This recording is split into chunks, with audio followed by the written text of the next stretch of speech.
La clase del día de hoy es referente a la historia de la epidemiología. Vamos a ver la historia de la epidemiología desde el contexto de el surgimiento de la enfermedad que escribieron los romanos y los griegos.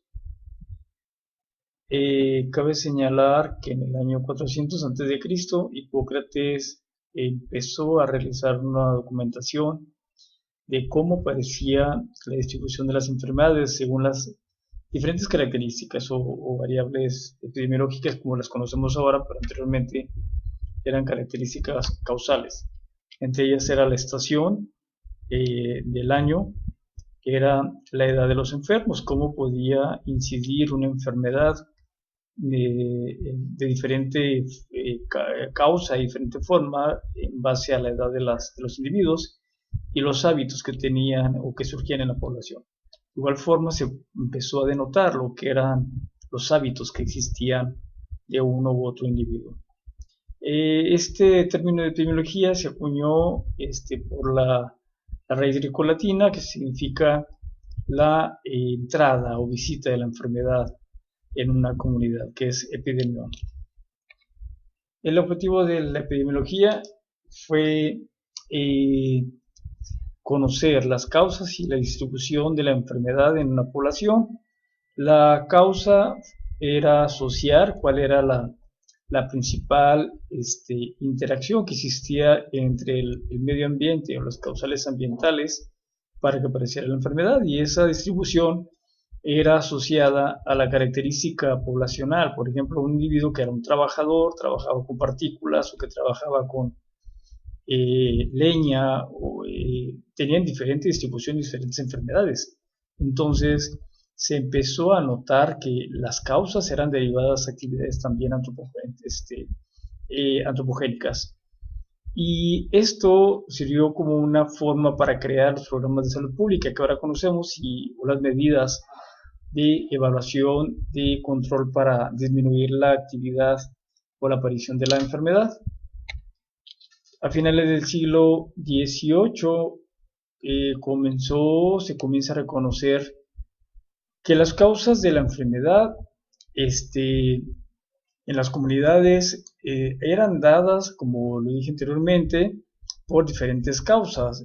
Actualmente lo conocemos como una epidemiología multicausal, pero la parte histórica tenía como una teoría muy básica que creían que era una sola causa para una enfermedad. Ahora no, sabemos que puede haber una variante multicausal, por ejemplo en obesidad, lo que es el sedentarismo, hábitos alimenticios o antecedentes genéticos que pueden llevar a desarrollar una enfermedad con características cardiogénicas. Y bueno, por lo tanto, eso podía llevar a una, desencadenar una muerte en la población. En 1850, que fue uno de los primeros historiadores de la epidemiología, lo conocemos como John Snow, él le conocen como el epidemiólogo Nieves. Él empieza a hacer el estudio cuando surge un brote de cólera en Londres, donde mueren más de 300.000 habitantes en Londres en aquel entonces.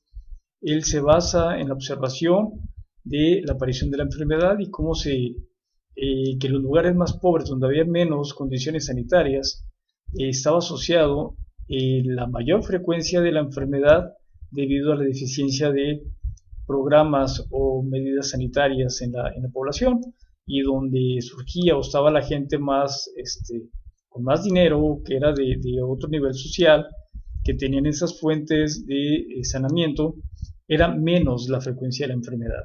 Entonces, eso sirvió como para tomar las acciones que apoyaron el desarrollo de la teoría que era para propagar una contagiosidad entre la población, ¿verdad? De la enfermedad. Y era derivado también a conductas de falta de saneamiento básico. Entonces, esto se le conoció posteriormente que se interrumpe el brote de cólera por una medida de intervención. Estas son los que utilizamos actualmente en salud pública. En salud pública conocemos ahora como lo que estamos viendo en estos días, lo que es el caso de ébola, que bueno, los países más pobres que tienen menos medidas de saneamiento básico son las que están más afectadas por este tipo de padecimientos de este virus, y las poblaciones que son más desarrolladas en cuestión de salud, de saneamiento básico, pues son las que son menos vulnerables. Entonces, actualmente en esos países hago la observación de que existe una intervención, por ejemplo, por la Organización Mundial de la Salud, de Salud Pública, para que esos países no se propague el problema de ébola a nivel mundial y que no sea una pandemia. Las técnicas y los métodos que se utilizaron en epidemiología para hacer el trabajo y hacer la investigación surge a finales del siglo XVII, es cuando conocemos la epidemiología básica o tradicional, que actualmente en el siglo XX la retoma el doctor Leon Gordis, y a partir del año 2004-2002 surge una nueva corriente de epidemiólogos dada por el doctor Rodman, el doctor Rodman, que es de la Universidad de Johns Hopkins y la Universidad de Harvard. Anteriormente los leonaros, que le llamaban así, los de la corriente de Leon Gordis, eran los epidemiólogos formados en Yale y que surgían y se iban a todo el mundo a trabajar. Entonces ellos buscaban solamente una única causa para explicar la aparición de la enfermedad, que actualmente sabemos que es una forma multicausal de enfermedad, que ya no asociamos nada a una sola causa. Entonces, la parte histórica maneja que en el siglo XVIII existe por el doctor Robert Koch lo que era la teoría de la microbiológica, donde había una bacteria que podía ocasionar un virus o un parásito solamente la enfermedad.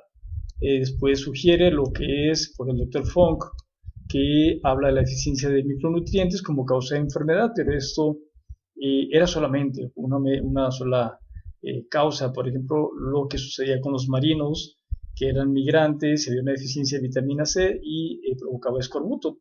Ellos creían que era lo único por una deficiencia de vitamina C y provocaba el escorbuto, ¿no? Cuando la asociación era más porque las ratas que estaban en los barcos eran las que provocaban la contaminación por las heces fecales y se contaminaban los alimentos, y ellos creían que era por la deficiencia que tenían del tiempo que hacían en viajar de un país a otro en el barco.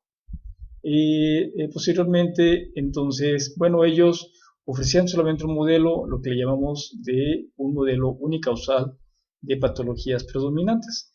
Entonces, no iban más allá de explicar el fenómeno de causalidad para ver qué pasaba con la enfermedad, sino solamente tomaban en base una sola causa. Con esto terminamos la parte de unicausalidad y continuamos con la segunda parte, que es multicausalidad.